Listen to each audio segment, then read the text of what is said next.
And we're back with even more Shacknews awards to hand out.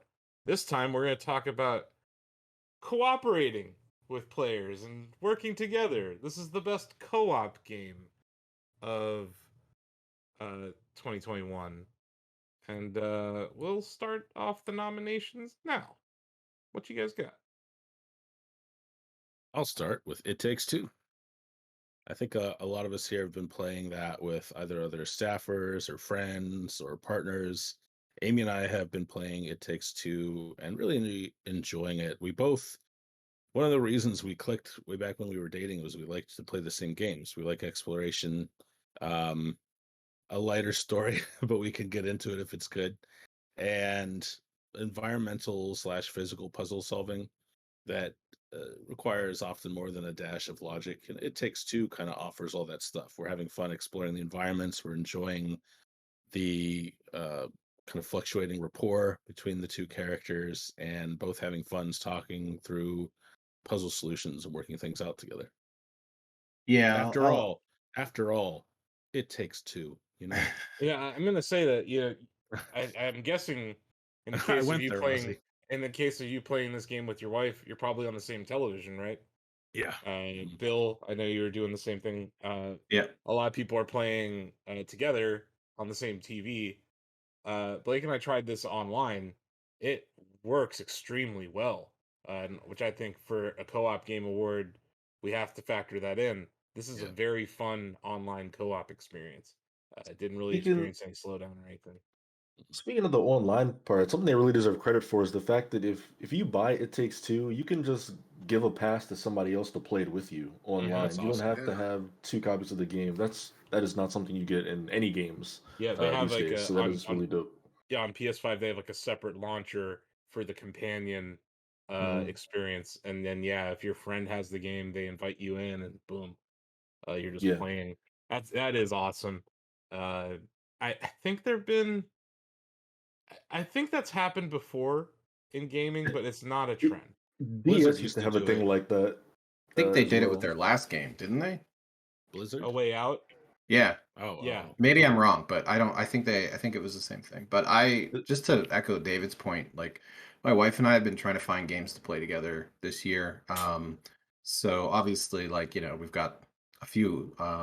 Overcooked has been fun, but it gets very intense, and what's wrong with you? Stop doing this and do this differently. But It Takes Two has been, like no tension whatsoever, just like a barrel of laughs of like we've mentioned before, getting sucked into a fan or not hitting a switch fast enough, or hey, let me see if this works, and shooting yourself out of a vacuum into a pit of doom and dying. And it's been really cool because it's so far probably the most fun and polished experience co-op experience we've had this year. So Oh yeah. I mean, the fact that everyone here has played it co-op with somebody and not done it with the AI, basically, I think is a testament, like, to how much it encourages co-op play as well, which I think is like kind of important, an important thing. Like, you really got to celebrate the fact that this game is co-op, um, in order to really enjoy it.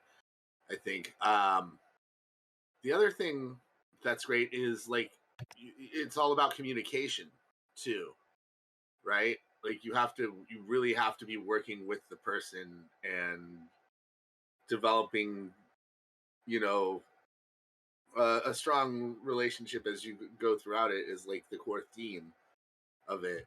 Uh, I do think there's some replayability here too, because you could swap which character you're playing as and get a yeah, different experience in the second playthrough. So I was yeah. curious with our the couples in here. Were you staying true to the gender norms? Was the husband in the game? Was the wife in the game? yep.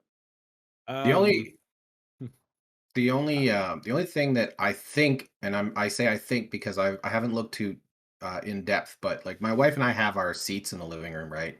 I sit in the same spot all the time. She sits in the same spot all the time, and it would actually be cool if we could flip the side of the screen that Yeah. each person's on, because I'm actually looking across to the like other side of the TV and she is as well.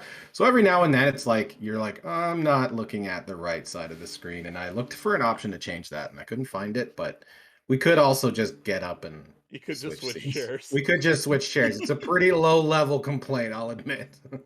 Yeah, there was a point. I think it was during a boss battle or something where I completely flipped what screen I was watching, and I thought I was Blake, and I just started playing terribly. I was like falling off, and like I was like, oh, that's right. I'm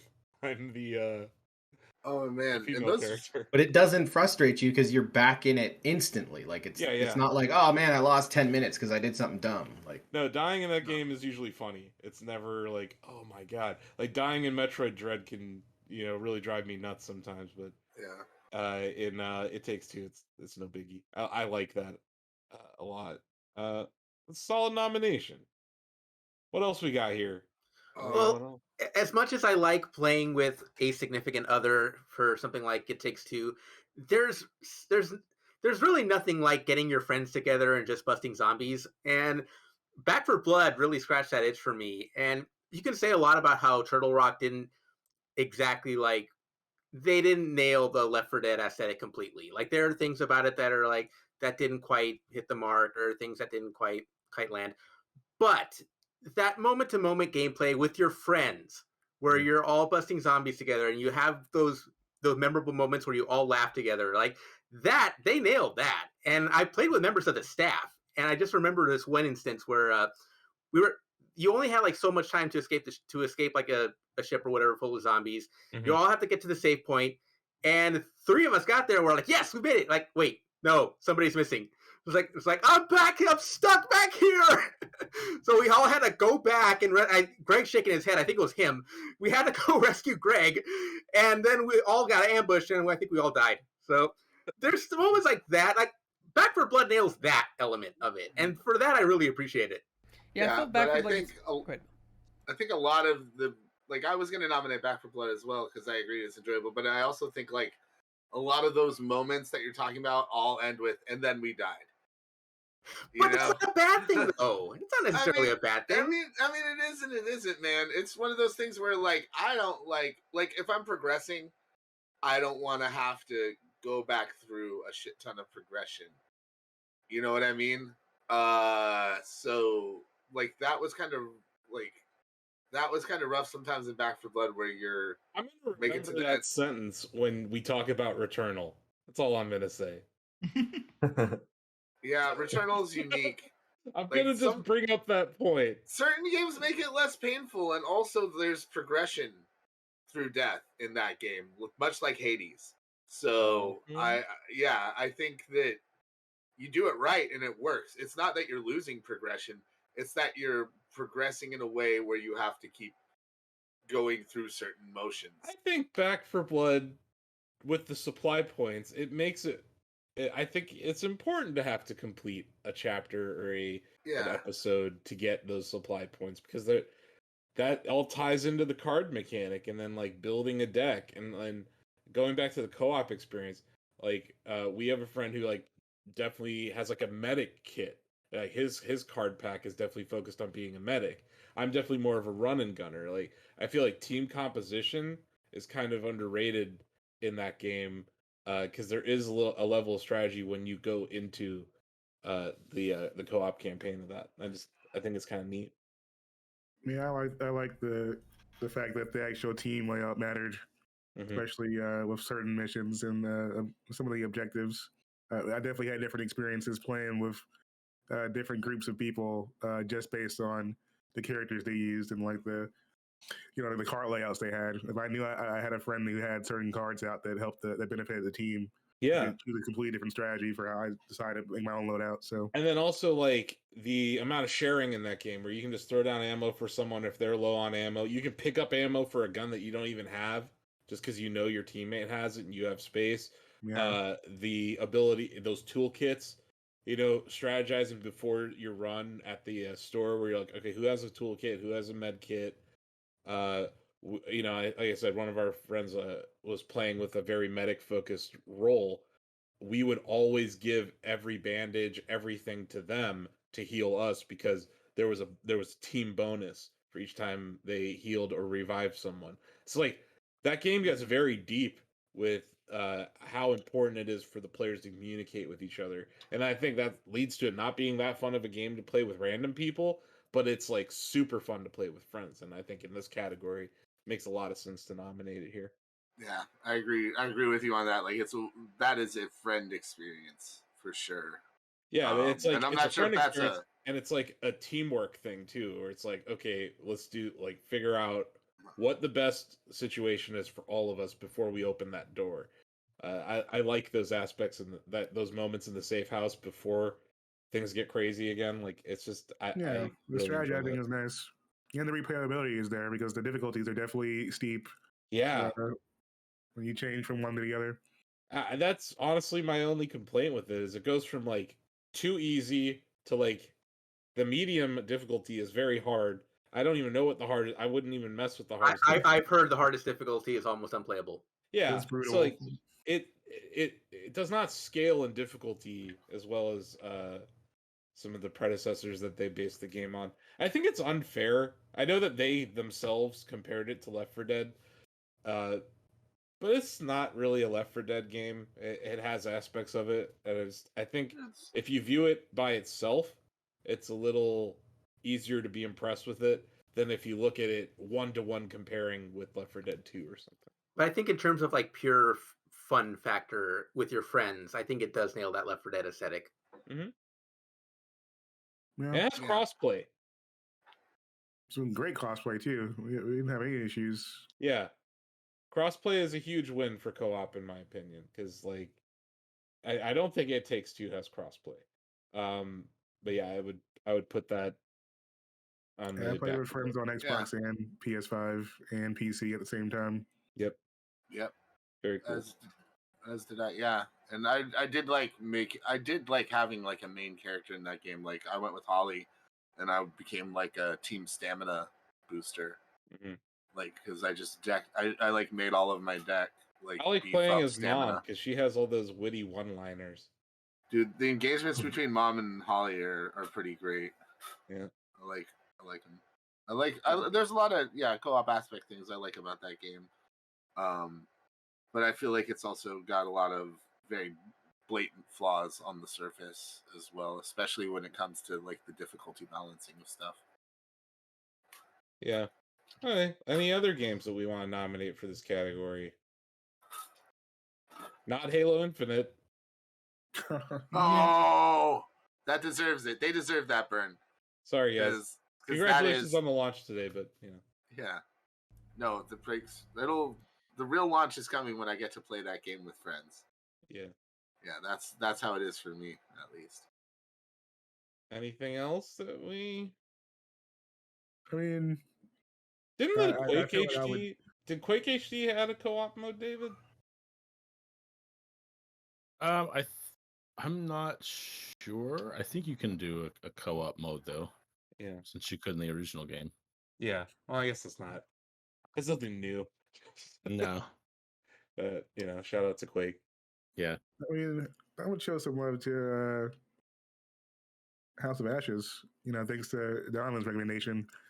I actually played a bit of that with a friend in co-op, and it was an entertaining experience. I had a good time. That's a good one that I'm glad you brought up. Even I had forgotten all about the co-op aspect of that game. Yeah, that's really good that it's a level of awareness from Supermassive, knowing how people played like Until Dawn to put such an emphasis on co-op and Dark Pictures. Because yeah, like the theater mode, you can straight up have a bunch of buddies on a couch or in a Discord call, and literally just like pick your players, and like whenever it's time to control a different character, you just hand the controller off. And that's actually really fun. It's literally like watching a horror movie with a bunch of friends for a few hours. So that's a really good one. It's a Yeah, I hope they unique really bring co-op that back. mechanic. It's definitely Yeah, a I hope unique they- co-op mechanic, but at the same time, it's like I guess you're kind of playing together, but at the same time, someone can just go and do whatever the hell they want. And, like, Yeah, I mean, there's never two people playing at the same time, so it's more like, I don't know, taking turns co-op, but I think it's still worth mentioning. is that asymmetrical co-op? I don't know how would you. I mean, they have a standard like co-op mode too, where like you switch perspectives, even if you're not on the couch together. but Mm. it would just be two different players. But the couch mode is definitely the funner option. Yeah, for sure. A game that I don't think is eligible this year, but I did see a lot of people playing it in a co-op fashion is Valheim. But I don't. It's an early access game, so I wanted to mention it in case someone watches this video. It's like, why didn't they say Valheim? It's an early access game. Man, was Valheim this year? Yeah, February. Oh my god, this. It's been a long year, man. And we also, I think it would be bad for us not to mention this game because when I think co-op fun experiences, I definitely think of this series. Monster Hunter Rise came out this year, and it's actually a very good co-op experience on Switch. I've been the patron saint of asking Nintendo to learn how to internet, but Capcom, they know how to internet, and it's fun. If it wasn't such a pain in the butt to navigate all of Monster Hunter Rise's menus to make a lobby and get your friends into the room, I mean, I'm not saying let's give it an award here because their menu systems have been historically terrible for a very long time. I don't know if you ever played Monster Hunter like Ultimate or whatever 3 for Switch, or not for Switch, for Wii U. It was one of the hardest multiplayer experiences to set up, but once you get in there, it's really fun. Yeah, it's really stable once you've got the party together. But they really do need to learn how to streamline that menu system. It's the stupidest thing in the world that you can get everybody into the lobby and still enter a match without them because they didn't ready up and you did. I think it's genius because it leads to the greatest guide content. I love that convoluted, nonsensical. It's great. How to play with your friends in Monster Hunter. Yep. Give it the award. I like it. No, I think they're all different nominees here, but I felt like Switch is really lacking when it comes to online play. So I think and Monster Hunter Rise came out very early in the year, so people tend to forget about it. But it did come out in 2021. It's a solid co-op game.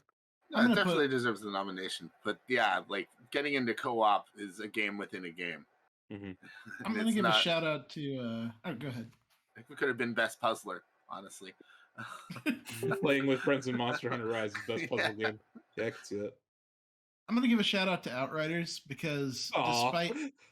Yeah, like honestly speaking, playing that game with buddies was fun when it started. Like I had a lot of fun going through the campaign in that game.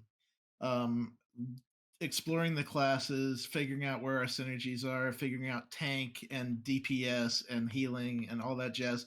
There's a lot of ways to customize your character in that game, and it makes teaming up with other people really enjoyable. Like they had ideas there. Like they had ideas with the classes and how people progress, and most important, how to play with your friends. But I mean, they didn't all pan out, but they tried. They shouldn't have rebalanced classes in such a way that it broke builds in what is not a PvP game. However, with this New Horizons update, I've been thinking about jumping back into it because from what a lot of people have been saying, it fixed a lot of my issues with the game. Yep. And they are going to release an expansion next year, so they're going to keep going with this. Yeah. The Outriders, like, people can fly know how to do third-person shooters. I actually should have brought that game up when it came to headshots because Outriders also has an amazing headshot in it. But just like building classes, creating the type of class I wanted, and synergizing it for either single-player play or synergizing it with my buddies was a really fun co-op experience this year. I think I actually have one more nominee that we should bring up. I'm surprised Donovan didn't. New World. Yeah, you could consider that a co-op. Yeah, like there's whole realms and servers. Like people are very territorial in that game, and they work together. Yeah. I think there's an element of co-op there. No, there is for sure. I mean, the majority of my time was spent alone, just mainly because I was playing it for a review and whatnot. But no, that's a good one because definitely even then, like I saw a lot of those factions built, and I always saw people attached to the hip, running around together, doing quests, raids, all sorts of stuff. So there's definitely a big co-op aspect there. Are there any other nominees? Okay. Let's kick off the votes. Wait, Greg, are you there? I guess I'll start with David. I'll stick with It Takes Two. These are all some great nominations, but this game is inherently made for co-op, so I have to give it a vote there. Solid. Denny, what you got? Man, this one's tough because I feel like I do think It Takes Two is an awesome co-op experience, but I feel like I had more fun with Back for Blood, so I'm gonna lean that way. Yeah, like all these nominations are solid games. Everyone, if you're into co-op games, you should try out all of them. Donovan, what you got? I'll echo what David said. Vote It Takes Two. Greg? I'm gonna do Back for Blood. I feel that game. I feel so many people were pounding their chest for Left 4 Dead 3 when they finally got something similar to that. They just found all these minute, small details to criticize it and hate on it, and it doesn't get the hate it deserves. I thought it was a really good co-op game, so I'm gonna vote for Back for Blood. Did you say it didn't get the hate it deserves? Yeah, Don't correct that. Don't correct that. I love that. I want that on the record. It didn't get the hate. It got hate it didn't deserve is what I meant. Sorry. Put that on the box. Put that on the box. Okay, TJ. I'm gonna stay with Outright. I'm gonna stay with Outriders because ultimately that's the co-op experience I had the most fun with. And the more I think about it, it's fun for the exact same reason that I loved Remnant from the Ashes, which was another top co-op game that we had in the Shacknews Awards.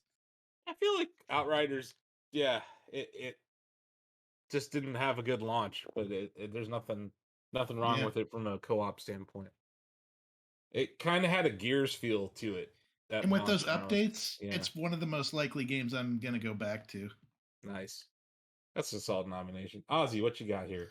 I'm going to say Back for Blood. I had so much fun playing that with friends and with the staff, so I'm going to stick with that. Interesting. Bill? It Takes Two. Blake? Man, I am really torn right now, honestly. I'm going to pass. Okay. Because I'm going to wait until after you vote. Chris? It Takes Two. It Takes Two. Okay, Blake. Goddamn. So here's the thing. I really did enjoy the It Takes Two experience, and it's made for co-op, and it does it excellently. But I'm just so happy to have 3 friends that I can play Back for Blood with too, and it's more friends. You know what I mean? And as much fun as it is to play, to have those intimate moments, Asif, with It Takes Two.